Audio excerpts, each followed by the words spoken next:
Hey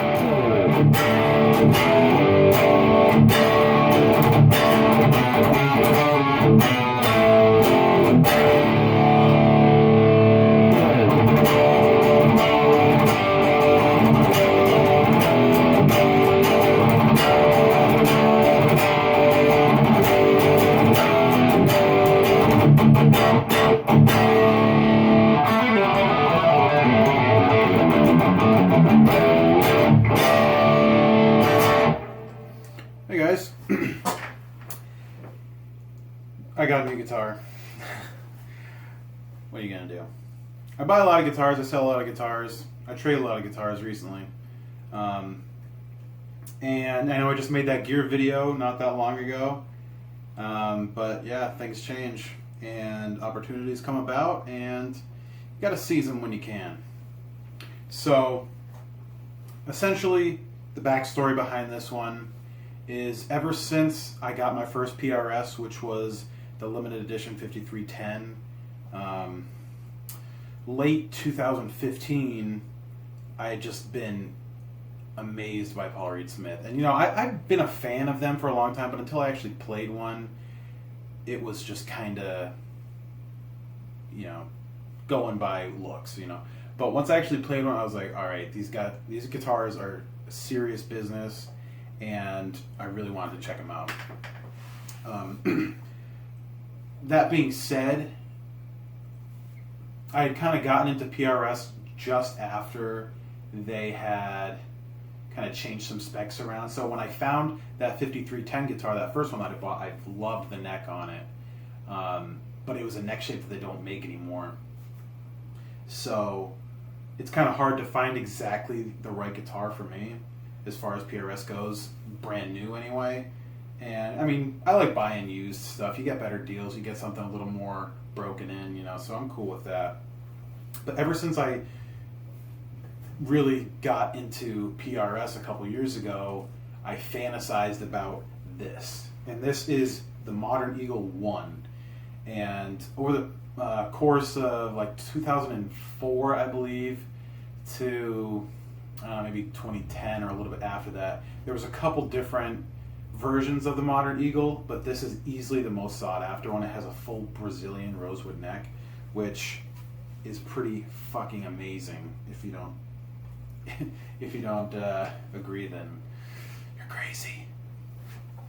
But it's a very special guitar, and what ended up happening was I ended up selling my last PRS.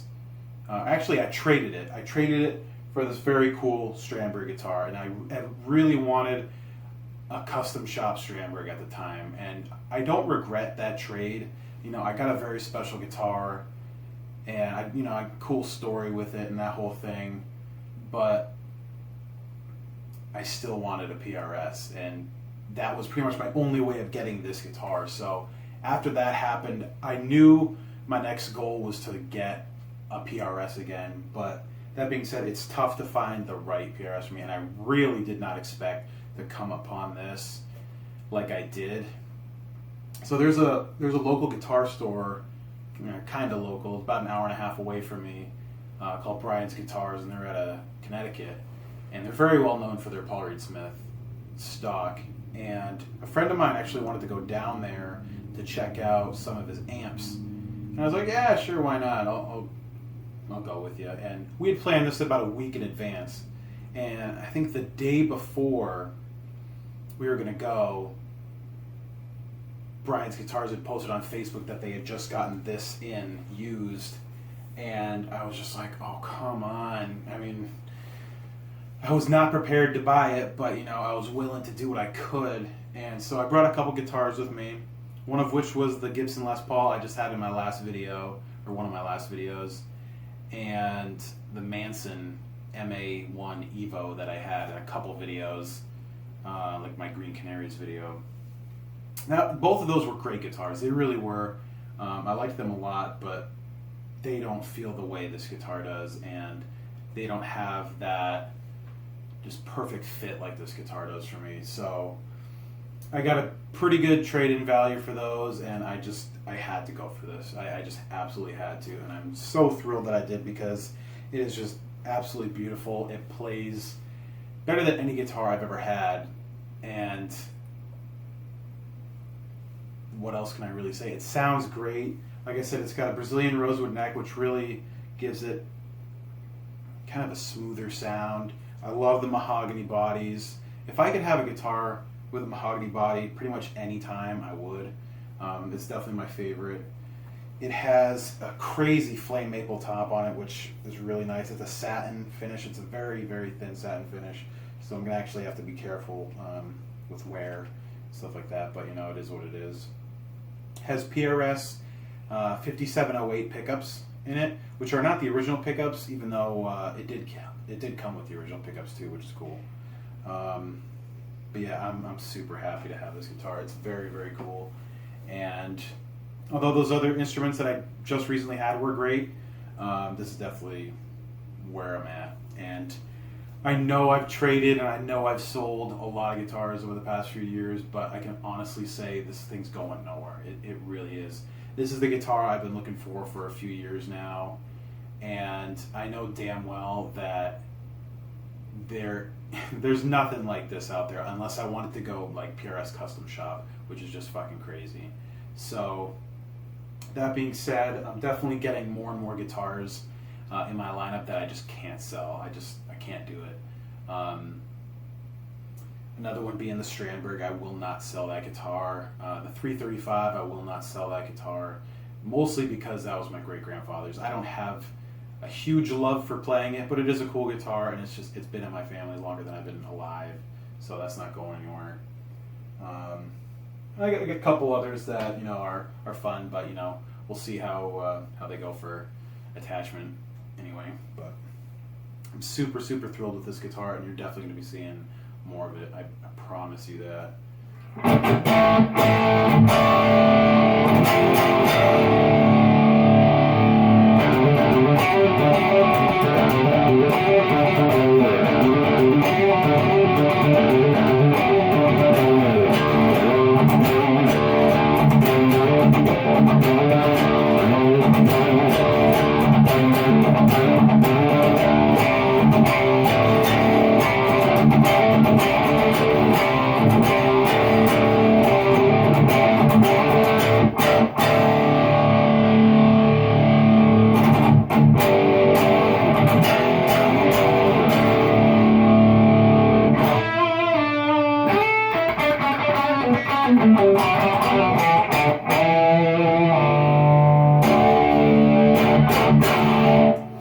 So yeah, if you got any questions about this guitar, feel free to let me know. You'll probably see some other new things behind me, which I'll definitely be doing some more videos on in the next couple days or weeks or whatever.